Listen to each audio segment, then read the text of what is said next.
Okay. But, Yeah. Okay, I'll mute out. all right. So where do I begin? So my due date was October 24th, which was a Thursday. And by other calculations, I also thought it was October 26th. So I wasn't sweating it. I had my appointment on the 24th. I got a membrane sweep. And after that, I kind of felt really crampy, but I just thought that was from that procedure. And then Saturday came and went. No, Saturday, I actually went into labor. But it all happened like super fast. So How did you know you're in labor? well, yeah. So I went to the gym, which I took it easy the whole week, and then was like, okay, I'm going to go to the gym. So then I did like a very easy workout, and then we ran errands. And then finally I had a soccer game in the afternoon that I was coaching. I'm like a volunteer assistant coach. And I kind of felt weird before I went to it. And I was like, whatever, I'm just gonna have a cup of coffee and just go, like maybe I'm starting early labor soon and that could be hours. So I'm just gonna go and distract myself. So I went there, and then I was definitely feeling like cramping, and it would just be like a jolt, and then I would try to like walk through it or like squat down or just like breathe through it. And I'm like, this is something that I haven't really experienced before.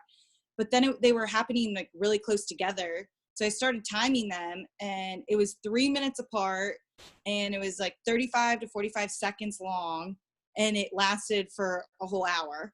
And it was just like the whole warm up of the soccer game was me in contractions. And then I just kept like talking to the other coaches, like, I don't know if I'm going to make it through this game. I think I'm in labor, and if I am in labor, like these are already 3 minutes apart. And I'm pretty sure like you're supposed to go to the hospital when they're 5 minutes apart. So then I made it to like the end of warm up, and I was like, okay, guys, I got to go. Like, I'm pretty sure I'm in labor. And then the whole, like the fans in the stands were like clapping for me as I like walked off the field. So awesome. I had like a golf cart take me to the parking lot, and I was like, oh my gosh, I'm gonna have to like drive. It was only 10 minutes away, but I was like, I'm gonna have to drive through this. And it was fine at that point for the most part. My husband Mike was like, oh, what should I make for dinner? And I was like, I think I'm coming home, so we're not having dinner. And so then got home, and then they were like kind of getting worse, and Mike tried to call the midwives to ask if I should come in, and then they didn't answer. And I'm like, okay. I was like, we need to go. Like, we just need to go. I know, baby. So then we went to the hospital, and luckily there wasn't really anybody in labor and delivery at the time. So we kind of had everything to ourselves. So we had the full attention of everyone, which was just awesome. And then once we got checked in, my sister met me there as well, and I was 4 to 5 centimeters dilated. So it was enough for me to stay there. And Lovey, can you take him really quick, please? Poor little guy. He's like, Mama, you talking? I know. I think he needs a diaper change. But so then so it's 4 to 5 centimeters. So then my sister was just helping me labor, and I don't know, we had the yoga ball out. I went in the shower, and her and Mike took turns massaging me, and we just did all these various positions. And for the most part, in the beginning it was manageable. I mean, it was awful, but manageable. I was like, okay, I can do this. And I was just trying to like move through them, breathe through them. And then it got to the point where they were just horribly painful, and like my back was just lit up, and I was like, these ones are not manageable, and these ones really suck. 3 hours in, I was saying, I can't do this, which I can't is not really in my vocabulary unless like I really can't. And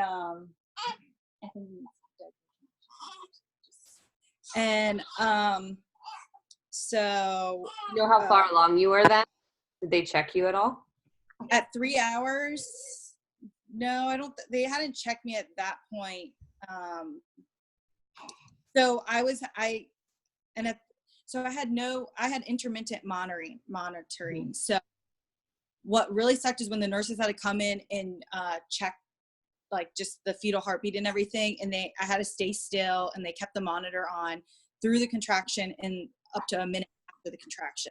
I had this new person working on me too. And she was like, let me know when your contraction ends. And she was like, I missed that one. So there was one point where she was on me for 3 contractions. And I'm like, oh my God, you're like killing me right now. Why did they not have like a belt or anything you could just wear and move around? Like instead of the belt, it was just like the little thing that they would hold on. So they're supposed to check every 30 minutes. And it got to the point where I was like, they're coming in every 5 minutes. And Mike even timed them. They're like, no, it's 30 minutes. It's just going by really fast. Yeah. It's like a time warp. Yeah. But so anyways, I realized that I was I didn't really then. Sister was telling me that I was in back labor and that it was different, because the whole time I'm thinking, how did my sister get to 9 centimeters without an epidural? Like, why is this so painful? And like hers was totally chill. Like she could lay down on the bed and like get through contractions. And I like couldn't lay down, so I couldn't rest. My body kept shaking. My hamstrings, I thought, were gonna like cramp, and all these things were like my body felt like it was gonna fail, like in the end of the workout, or like I was gonna pass out. And I'm like, I'm not gonna get through the rest of this if I like stay this way. So then they checked me around after 6 hours, and I was only at 6 centimeters. And at that point I made the decision. I was like, okay, well, I'm gonna have to get an epidural, because with no time in sight, like no ending in sight, I cannot, like, I just want to make sure I'm good by the time Cushing comes.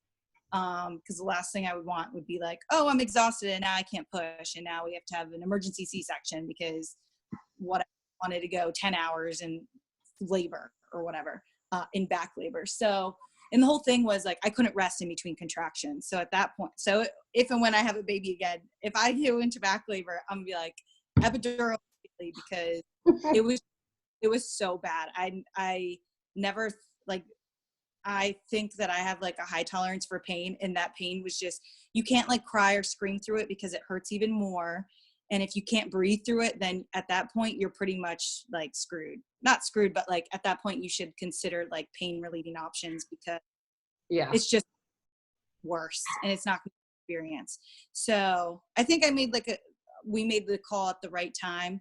I joked with my sister that she waited a little too long, and she's like, well, I know you wanted the experience. I'm like, yeah, thank you for the experience, but oh my gosh. And I think if I could have done it a little differently, I would have maybe gotten an IV earlier, because of the day I worked out and I was really dehydrated and I didn't eat enough.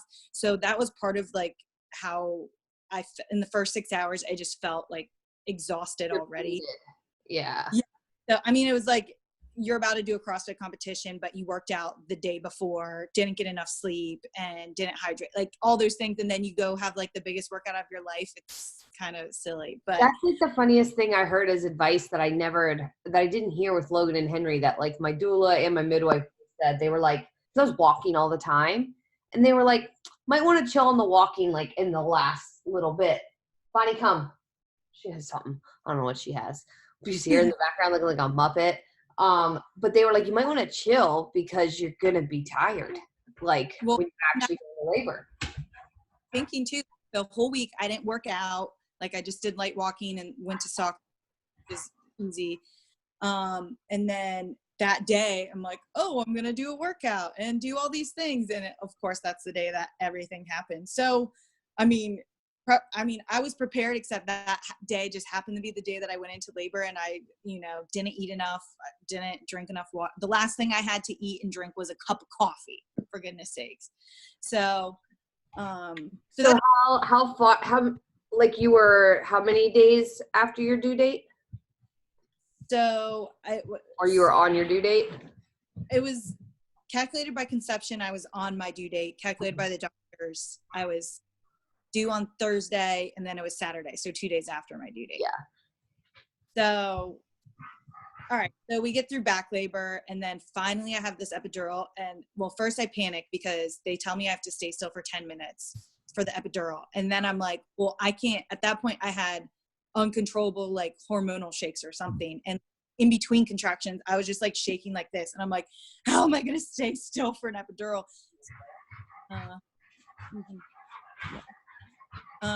So I was concerned that I wasn't going to be able to get the epidural, but thankfully I was able to stay still. And as soon as I got it, I had so much relief. And of course you have to sit in the bed at that point. And I was just completely 180, like in my head, just fine, relaxed, and like could rest. And my body just felt so much better. Because it was like for 6 hours, I was just like twerking on a yoga ball. Like it was like the hardest workout that I ever did. But because it was so painful, I could feel my body, but I couldn't feel my body. And then after getting the epidural, I was like, I can finally lay down. That was the first time I could like lay down on the bed. It was hard. And then so now we just wait until you're fully dilated. I'm like, that's it? They're like, yep, that's it. We'll come in every hour and tilt you the other way. I'm like, cool. Chill time. Yeah. And then the doctor came in and said, one of the nurses was like, do you want to go stand? And I'm like, well, I mean, like, do I need, like, is there a reason for it? And the doctor was like, no, you don't need it. Like, there's no reason for you to rush, there's no rush. And that, I was glad to have a doctor that was just, that kind of just being the only one that was in labor. There was no rush. There was no like other inductions going on where they had to like allocate resources. So it was nice that I had that. And at that point it was like, did they break your water or no? No. So I got the epidural. I got to the hospital around 5:15. And then, and I started labor around like 3:30. And then 1 a.m. is when I got the epidural. And then they checked me again at like 4 a.m. and I was 9 centimeters dilated, but like my whole bag was like bulging out. So they couldn't even tell. They had like this girl manually basically broke my water when she was like feeling for how dilated I was. And so then I was 9 centimeters after my water broke. But then they didn't check me till like 9:30 or 9 o'clock. And then I was definitely ready. And they're like, okay, I guess we'll call the doctor now. And I guess she was in the shower and whatever. And then she eventually like came at 10, which I was in no hurry. Like I was hungry, but I was in no hurry at that point. I was like, fine. I was like, okay, like as long as she comes in well rested, I'm good. And she came in and I pushed for about an hour. And the first half hour was honestly like her just like stretching me out. Like she was just literally like stretching me out. And even like the nurse was midwife or your nurse. So I was supposed to be with the midwives, but they were like low on midwives. So only Dr. Poco was on the schedule for the weekend. So that was the other thing going into it. I had met everyone in the practice except for the doctor that I ended up having. But it worked out and she ended up being really cool. And there was just all these like little similarities. Like when she first came to talk to me, she was like, oh, I played soccer at George Washington. And I'm like, no way. So like just all these, like her lucky number was 13 and all these weird things kept coming up. So I just felt like really comfortable and it was like, this is just perfect.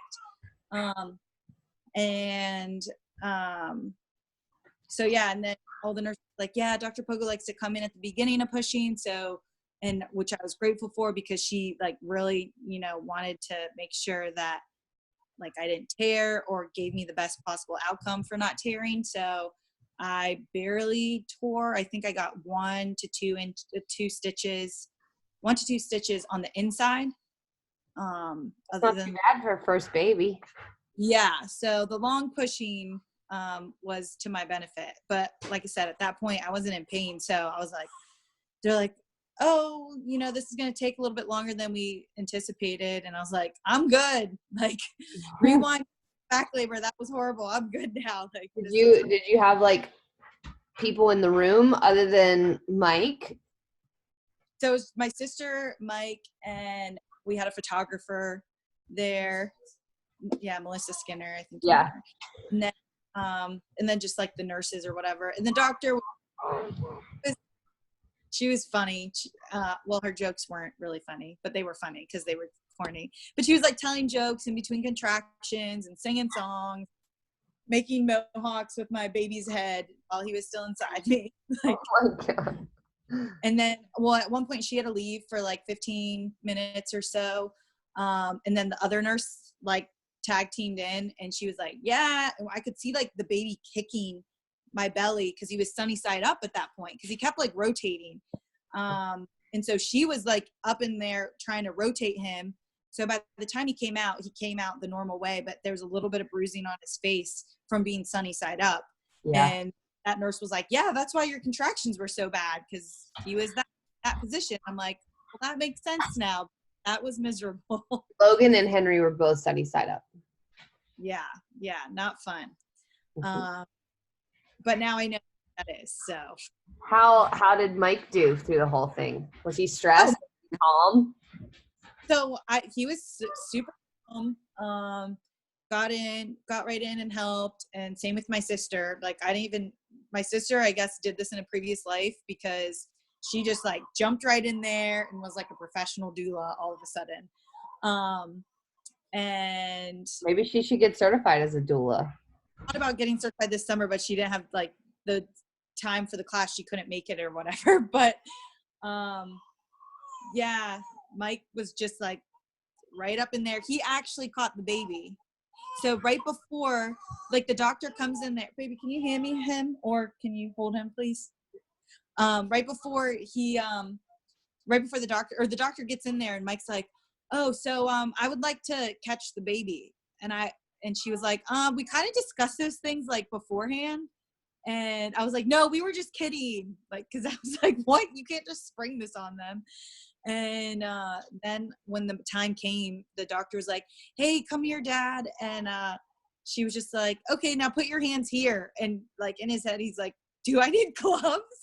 And like literally he caught the baby and handed him off to the nurse, who handed the baby to me. That's so cool. That's amazing. Yeah. So it was, it was awesome. And he looked at everything. And then after the baby was delivered, he was on my chest, and he was actually on my chest for like 90 minutes before they did any of the tests or anything. Like, they checked everything on that they could while he was on me, but I got to keep him there for like 90 minutes. The cord, they waited till it was done pulsating to clamp it. And they did all those things with like, just, that was their Did Mike catch the placenta too? Ew, no. I'm just kidding. He kept saying how he wanted to take it home and make a lasagna, but then he like didn't. So, but yeah, we got cool pictures of the placenta. It's wild, but the tree of life. Did you see it? Yeah, exactly. Crazy. And, what's it called? So I had opted out for I said I don't really want Pitocin for the placenta unless I need it. And then after I delivered the placenta, the doctor was like, okay, I want to do the Pitocin because I was bleeding out a lot. And it was so weird. They were just like literally scraping down my belly, and I could like feel blood gushing. So they gave me the Pitocin, and I guess it wasn't like really that fast enough or as aggressive enough. So they put these pills up my butt. Wow. And at the time, I didn't even know what they were. And then later, cause I was just in a, and apparently that's also for the contractions, to make them more aggressive, to clamp down on the blood cells or whatever. Wow. I've never heard that before. Yeah. So I didn't either. I was like, okay, I mean, do what you got to do. This is my first time. So everything was fine after that. My recovery was fine. The epidural wore off pretty quickly, and I got in trouble from the nurses from getting up out of the bed by myself because I wasn't supposed to do that, and I didn't realize. And I told her I was ready, and then I had to pee. And then on top of that, I was like, Mike, you press the call button before I get in trouble. And then he couldn't find it. So then I was in the bathroom, and I was like, oh, I'll just press it in here, which is the emergency help button. So then the nurses all ran in there, and they were all pissy at me. And I was like, sorry. Oh my gosh. Like, I told you I could walk. And they were like, yeah, well, you don't know that. So, but the whole thing was great. And then my parents ended up coming by like So I delivered at 11. They came by a couple hours later, and I had not had sleep until it was like Sunday morning. I hadn't slept since like Friday night, and I was just like, I'm good. I'm fine. What did you get to eat after you had him? I have no clue. Whatever Remember that they brought, I don't even remember, but I think there was like fake macchiatos and fruit and oh yeah, there was like some like breaded chicken or Italian chicken. I don't know. I didn't care. I was like so hungry. I would have. Yeah. But yeah, once I ate, I felt a lot better, and I have no idea where your mom is. yeah, it was good. I don't really have any regrets, and it was like all things considering, it was like a really good experience. So, and I learned a lot. They went kind of a little bit of thing. So, yeah. How long did you guys stay there in the hospital? 2 nights after delivery. So we checked out on Tuesday. So we were there Monday night, or was it Tuesday or Wednesday? Oh, Sunday night and Monday night. Yeah. Yeah, Sunday night, Monday night, checked out Tuesday. And how are you guys doing now? Are you like adjusting? Is Mike still home from work? Like how's life? Yeah, it's good. Mike doesn't go back to work. Well, he drills this weekend, but he doesn't go back to work for 2 more weeks. So I'll take him. And yeah, I mean, we just had our 2-week appointment the other day, and he's gained a pound since delivery. So they said that I can space out the night feeds 3 to 4 hours if he lets me, which never make it to 4 hours. But now instead of like it being Georgia's talking. She's saying hi. That's awesome. Well, you guys look like you're doing so great. It sounds like everything was pretty great. There he is. We can have an arranged marriage.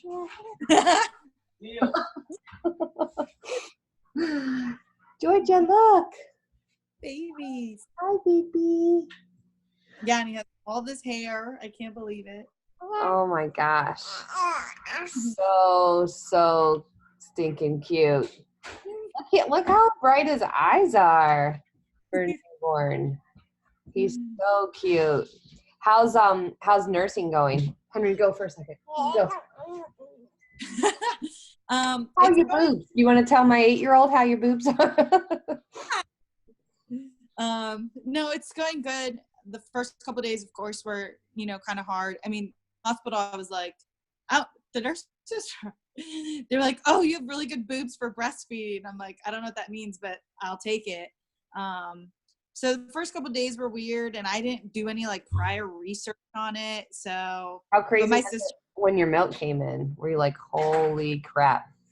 Yeah. So right when my milk came in, those 2 days were probably the hardest because my boobs were so full that like it was hard to get a good latch, and I was letting him like latch not the best way, and I was just taking it. And then I got to the point where like everything was so raw and like not like blistered or whatever.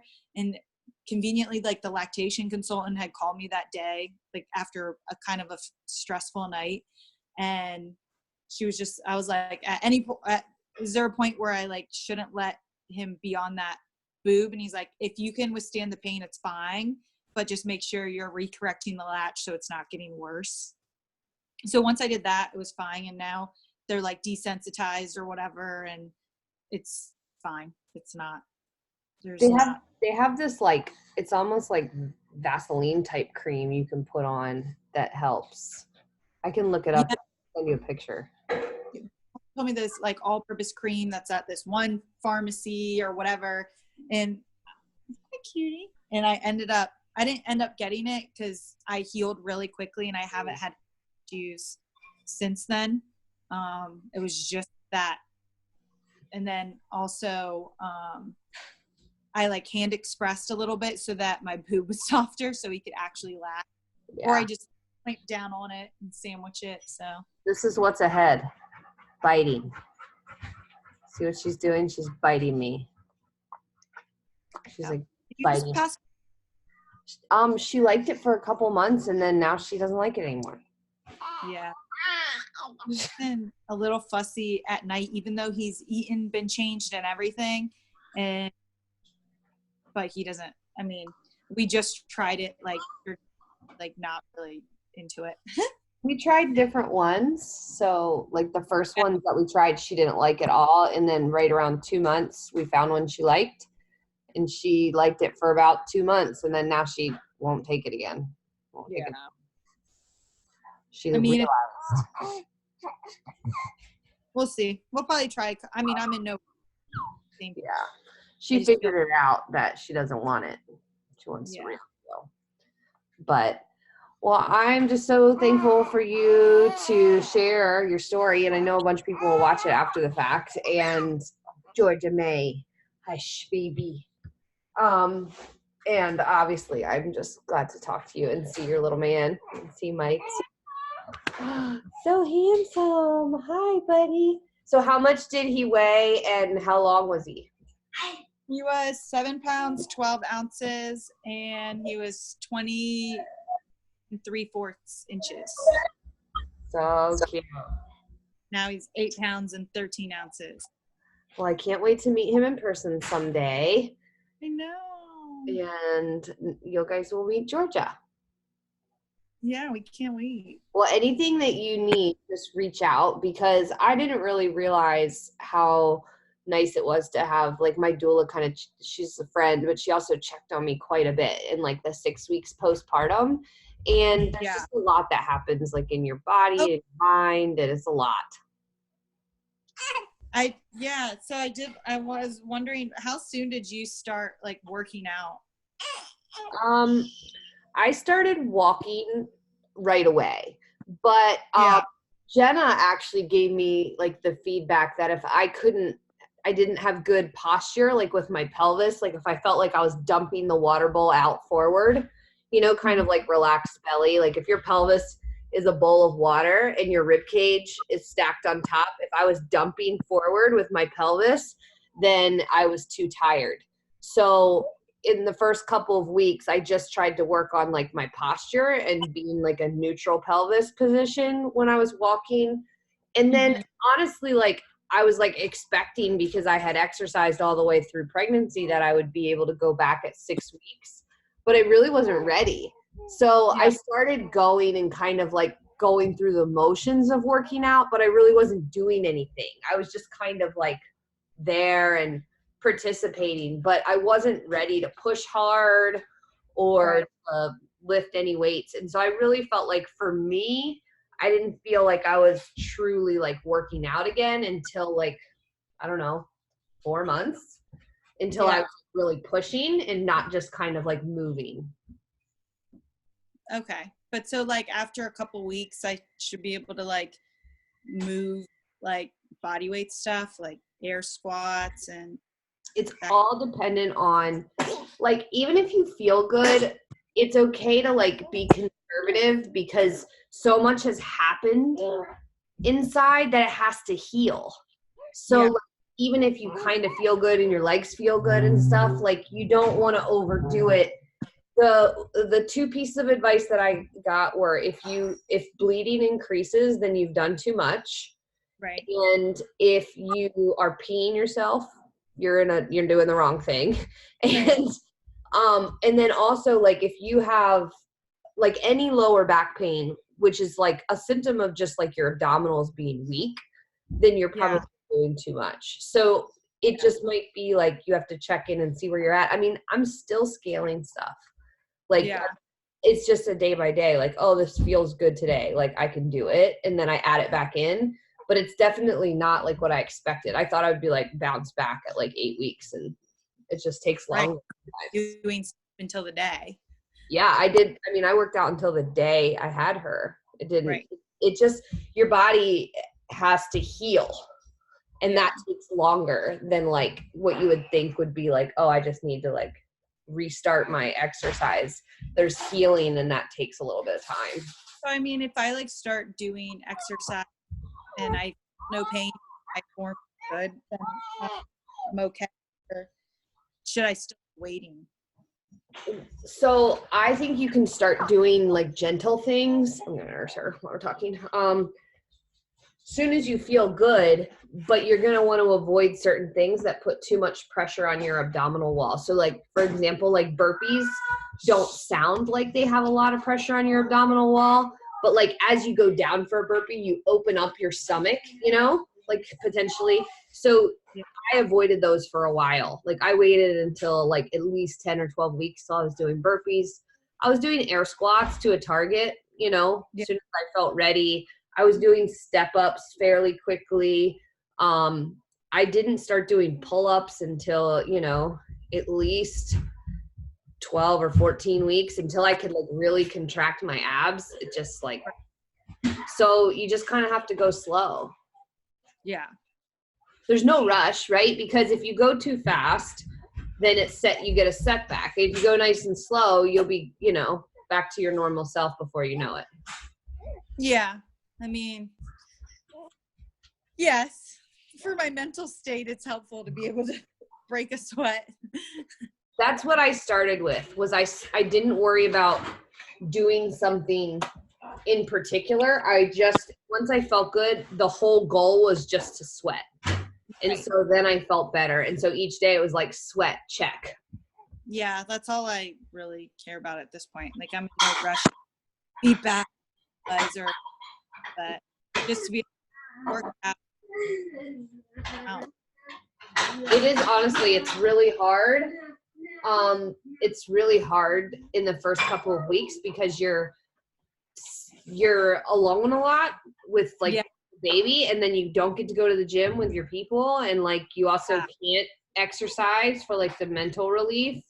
And so I would just, and it's winter right now, so like maybe like make a point of getting out to walk. Like you can pass him off and go with a buddy and go walk for 30 minutes or so. Like that would be really good for you. Yeah.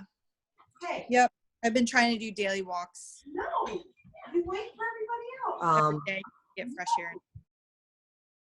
It's a process. What's up, dude? But all right. Well, thanks. Yeah, dude.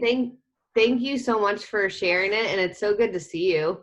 And seriously, any other questions you have, like as you're doing postpartum stuff, just message me or like post it in the group or whatever you need. Yep, will do. All right. Tell Mike I said bye. Christy says bye.